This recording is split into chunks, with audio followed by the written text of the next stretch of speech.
I thought I had it all figured out. 20 years, that's how long we'd been married. 20 years of building something I believed was unshakable. We met when we were 23, two kids who didn't know anything about life except that we wanted to face it together. She had this laugh that could fill a room, this way of looking at me like I was the only person who mattered. I fell hard. We both did. The wedding came fast, 6 months after we met. Everyone said we were rushing, that we were too young, that we didn't know what we were doing. But we didn't care. We were in love, and that felt like enough. Then came the kids. First our son, 17 now, tall and quiet like me. Then our daughter, 15, sharp-tongued and fiercely protective of the people she loves. They were everything. And I worked my ass off to give them everything, too. I climbed the corporate ladder, pulled 60-hour weeks, missed soccer games and dance recitals because someone had to pay for the 4-bedroom house in the suburbs, the private school tuition, the family vacations to Disney and the beach. I wanted them to have what I didn't growing up: stability, comfort, opportunity. And I wanted her to have the life she deserved. She never had to work a single day. She stayed home, raised the kids, kept the house. That was the deal. That was our life. And I thought she was happy. I thought we were happy. But somewhere along the way, things shifted. It was subtle at first, so subtle I convinced myself I was imagining it. She stopped kissing me goodbye in the mornings, stopped asking about my day, started spending more time on her phone, always angled away from me, always quick to lock the screen when I walked by. When I'd reach for her hand, she'd pull away. When I'd suggest a date night, she'd sigh and say she was tired. I told myself it was just a phase. Marriage gets monotonous after 20 years, right? We weren't 23 anymore. We had responsibilities, stress, kids who needed us. Maybe she was just overwhelmed. Maybe I wasn't paying enough attention. Maybe I needed to try harder. So when she came to me on a Tuesday evening and said she needed a break, I didn't hesitate. A girl's trip, she called it, speaking softly as we sat on the couch. Her and a few close friends heading up to some resort town a couple hours away for the weekend. She said she was feeling burnt out, suffocated by the routine, that she needed to reconnect with herself. She needed space to breathe, to remember who she was outside of being a wife and a mother. I just need some me time, she said, her voice soft and pleading. Just a weekend, please. I didn't even think twice. Of course, I told her. You should go, you deserve a break. I encouraged it. I wanted to be the supportive husband, the understanding partner who didn't make her feel guilty for needing a break. I even helped her pack that Thursday night. That Friday morning, she kissed the kids goodbye, gave me a quick hug, and walked out the door with her suitcase and a smile on her face.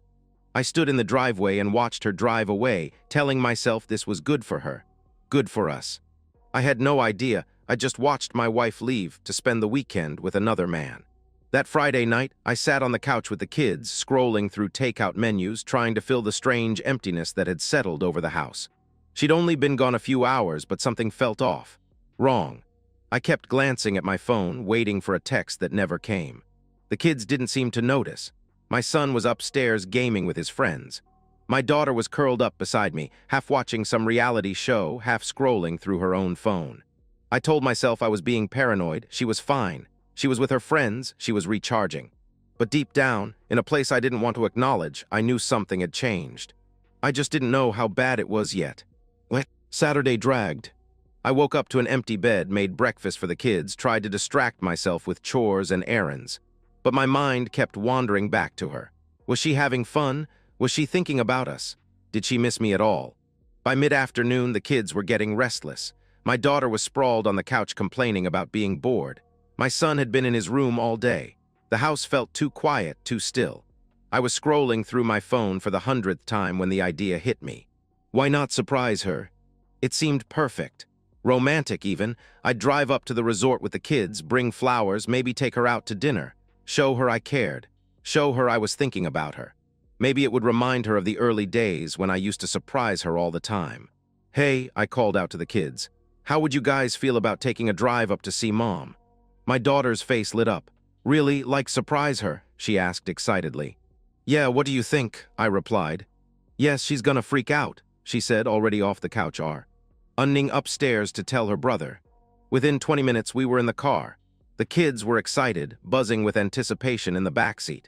My son kept joking about how shocked she'd be. My daughter was already planning what she'd say when she saw her. I felt good, proud even. I was doing something thoughtful, something unexpected. I was being the kind of husband who didn't take his wife for granted. The 2-hour drive passed quickly. We talked, laughed, listened to music. For the first time in weeks, things felt normal, like we were a family again. We pulled into the resort parking lot around 5 o'clock. The place was upscale, stone facades, manicured gardens, a lobby with floor-to-ceiling windows that overlooked a lake. I parked near the entrance and turned to the kids.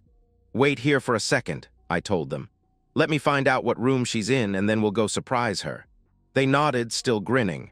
I walked through the sliding glass doors into the lobby. Soft jazz played overhead. The lighting was dim and warm, designed to feel intimate, luxurious. I scanned the space, looking for the front desk when I saw her. She was standing near the bar, with a man. At first, I didn't process it. My brain couldn't make sense of what I was seeing. Maybe it was one of her friends' husbands. Maybe they'd all decided to bring their partners last minute. Maybe. Then she leaned into him. His arm slid around her waist, pulling her close. She tilted her head up toward him, smiling in a way I hadn't seen in months. And then she kissed him. Not a polite peck, not an accidental brush of lips. A real kiss. Deep, familiar. The kind of kiss that comes from intimacy, from history, from something far beyond a drunken mistake. The world stopped. I couldn't hear the music anymore. Couldn't hear the conversations around me.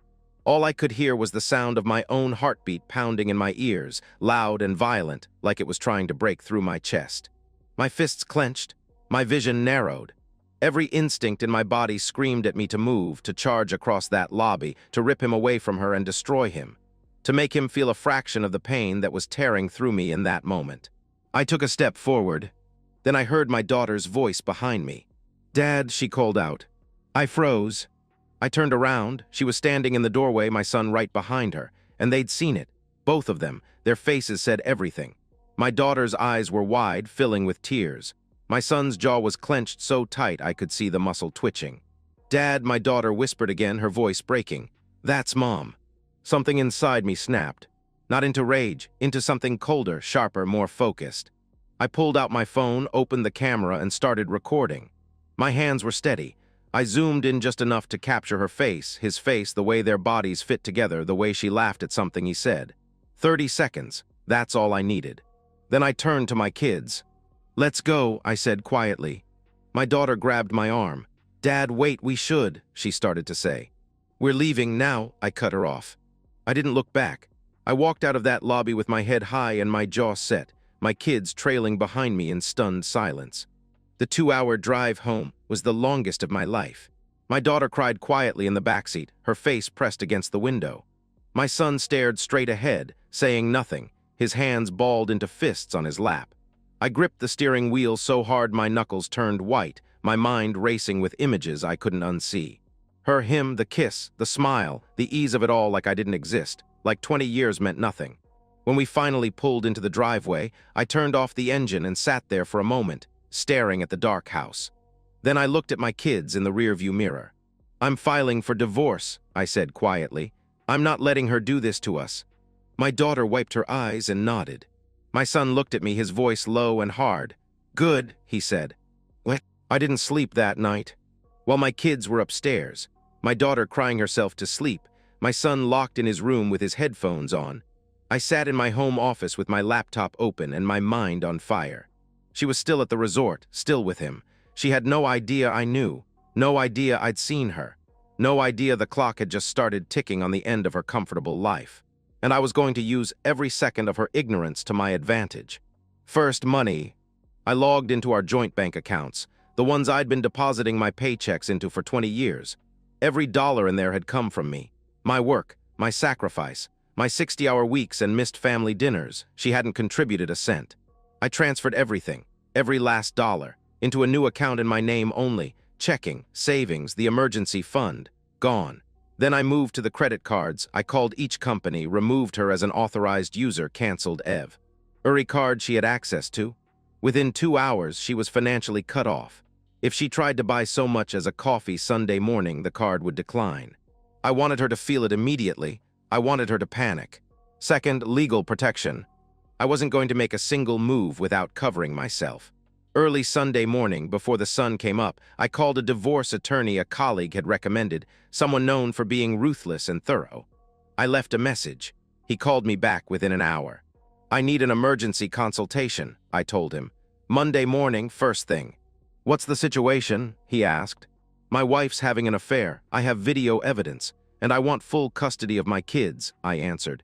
There was a pause, then he replied, I'll see you at 8 a.m. I spent the rest of Sunday documenting everything. I uploaded the video to a secure cloud folder. I wrote down the timeline, when she left on Friday morning, where she went, who she said she was with.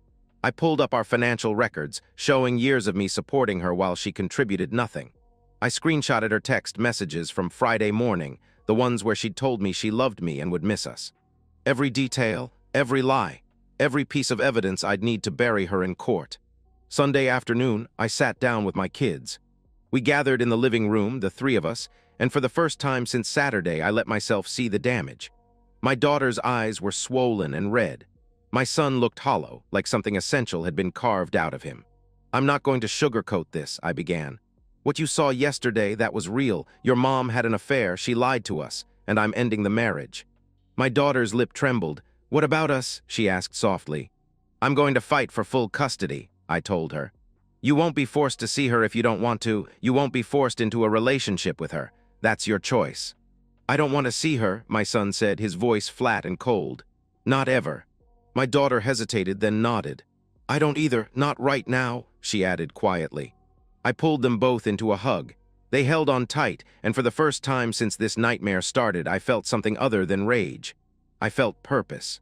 I was going to protect them, no matter what it took. All weekend, her phone stayed silent. No calls, no texts, too busy with her lover to check in on her family.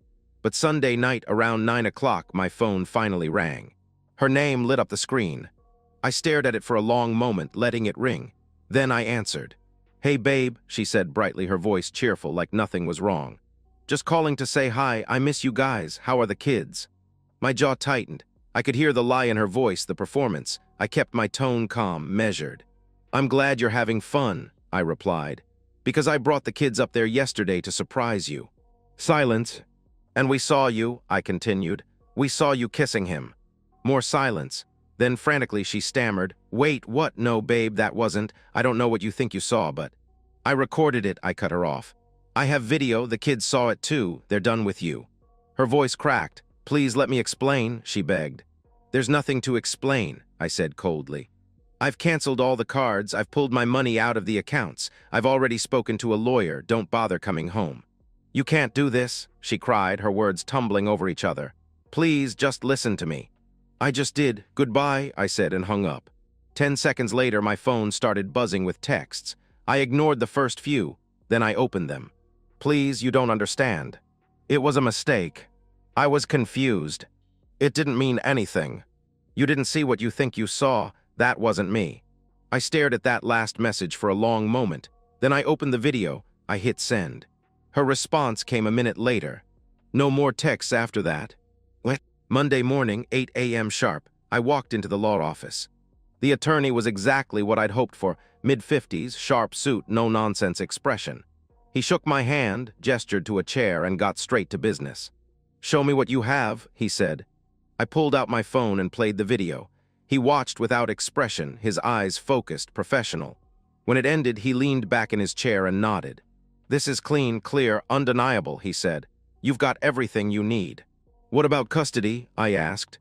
With this evidence and your financial contribution to the household, full custody is very likely, he explained. Especially if the kids are old enough to express their preference to the judge. How old are they? 17 and 15, I answered. Perfect, he replied. At those ages, their voices carry significant weight. If they don't want to see her, the court will respect that. Relief washed over me. How fast can we move? I asked. I'll file the paperwork today. He said, she'll be served by the end of the week, but I need to warn you. He leaned forward, his expression serious. She's going to fight this. She's going to beg, manipulate, maybe even threaten. Stay strong. Don't engage emotionally. Let me handle it. I nodded. I'm ready, I told him. That evening, I was in the kitchen with the kids when the front door opened. She walked in around 6 o'clock, looking like she'd been through hell. Her hair was a mess. Her eyes were red and swollen. She'd clearly driven straight back from the resort after realizing her cards didn't work and her bank accounts were empty. The three of us were sitting at the table, eating dinner. No one looked at her. Please, she said, her voice trembling. Please let me explain. I didn't turn around. I didn't even look up from my plate. There's nothing to explain, I said flatly. She took a step closer. It was a mistake, I was stupid. I don't love him, I love you, I love this family, she pleaded. My daughter looked up at her, and for the first time I saw real anger in her eyes. You kissed him, Mom, she said sharply. We saw you. My wife's face crumpled. She reached for my daughter's hand. Sweetie, please, she began. My daughter pulled away. Don't touch me, she said coldly. My son kept eating, his eyes fixed on his plate, refusing to even acknowledge her presence. She turned to me, desperate now. What do you want me to do? She asked frantically. I'll do anything. I'll go to therapy. I'll cut him off completely. I want a divorce, I interrupted, my voice like ice. I've already filed. You'll be served the papers by the end of this week. Her breath hitched. You can't take my kids from me, she protested. They don't want you, I stated. Ask them yourself. She looked at my daughter, then my son. Both of them refused to meet her eyes. Get out, I said quietly. Where am I supposed to go? She cried. I don't have any money. You took everything. I finally turned to look at her. You should have thought of that before you decided to mess with someone else, I said bluntly. The bluntness of it shocked her into silence. She stood there, trembling, mascara streaking down her face, looking like a stranger. This is cruel, she whispered. No, I replied quietly. This is justice. She left that night. I heard later she stayed with one of her friends, one of the same friends who'd been on the girls' trip. But within days, word spread. The friend's husband found out about the affair and was furious his wife had enabled it. My wife was kicked out again. She tried calling her lover. He blocked her. Turns out he was in it for the thrill, not the consequences. She was alone. The divorce was finalized 4 months later. I got full custody. The judge listened to my kids, heard their voices, their pain, their choice, and ruled in my favor. She was granted supervised visitation, but only if the kids agreed to see her. They didn't. She lost the house, lost the lifestyle, lost everything she'd taken for granted for 20 years. Because she'd never worked a day in her life, she had no resume, no skills, no marketable experience. She ended up in a small apartment an hour away, working as a cashier at a grocery store. Minimum wage, no benefits, no safety net. Her friends distanced themselves. Her family was disappointed. Her lover had vanished the moment things got real. She'd become a cautionary tale, the woman who threw away a good marriage for a weekend fling. Meanwhile, I focused on my kids. We started family therapy. My daughter slowly began to heal, though some nights I still heard her crying in her room. My son threw himself into basketball, channeling his anger into something productive. They didn't talk about their mother much. When they did, it was with a strange mix of anger and indifference. She'd become a ghost in their lives. As for me, I didn't feel victorious. I felt empty. I'd done what I had to do, protected my kids, stood up for myself, refused to be disrespected. But the marriage I thought I had, the life I thought I'd built, had been a lie, and that realization haunted me more than the affair itself. How long had she been unhappy? How long had she been planning this? Had she ever really loved me, or had I just been convenient, a provider, a safety net, someone to build a life with while she waited for something better? I'd never know, and I'd stopped asking. 6 months after the divorce was finalized, she called me. I almost didn't answer, but something made me pick up. Her voice was small, broken. I just wanted to say I'm sorry, she said quietly, for everything. I didn't respond right away. Then quietly I replied, I know. Do you think, she hesitated, do you think the kids will ever forgive me? She asked. I don't know, I answered honestly. That's up to them. She started crying. I ruined everything, she sobbed. Yes, I said simply, you did. She hung up. I sat there in my living room, staring. At the phone, thinking about the 20 years we'd spent together. The good times, the bad times, the moment it all fell apart. I didn't regret what I did, but I didn't feel good about it either. I just felt finished. People ask me if I regret how I handled it, if I think I was too harsh, if I should have given her a second chance. The answer is no. She didn't cheat on me once in a moment of weakness. She planned it. She lied. She packed her bags, kissed our kids goodbye, and spent a weekend with another man. And when I caught her, she didn't confess. She denied it. She gaslit me. She only admitted the truth when I showed her the video. That's not a mistake. That's a choice. So no, I don't feel bad. I protected my kids. I protected myself. And I made sure she understood that actions have consequences. She lost everything because she gambled everything. And she lost. I'm not the villain in this story. I'm just the man who refused to be a fool. I don't know if I'll ever trust anyone again. Maybe I won't. Maybe this broke something in me that can't be fixed. But I know one thing, I'll never let anyone disrespect me like that again. And neither should you. If someone shows you who they really are, believe them. Don't make excuses, don't rationalize, don't convince yourself it'll get better. It won't. Some bridges once burned can never be rebuilt, and some people don't deserve a second chance. I learned that the hard way, but I learned it. And so, we've reached the end of today's story. Was it what you expected, or did it take a twist you didn't see coming? I'm curious to hear your thoughts. Share them in the comments below, and let's get a conversation going. If this story kept you hooked, make sure to hit that like button. And if you're new here or just haven't subscribed yet, now's the perfect time to join our community. I bring you fresh, captivating stories every day, so click that subscribe button and turn on notifications so you never miss out. Thanks for watching, and I'll see you in the next one.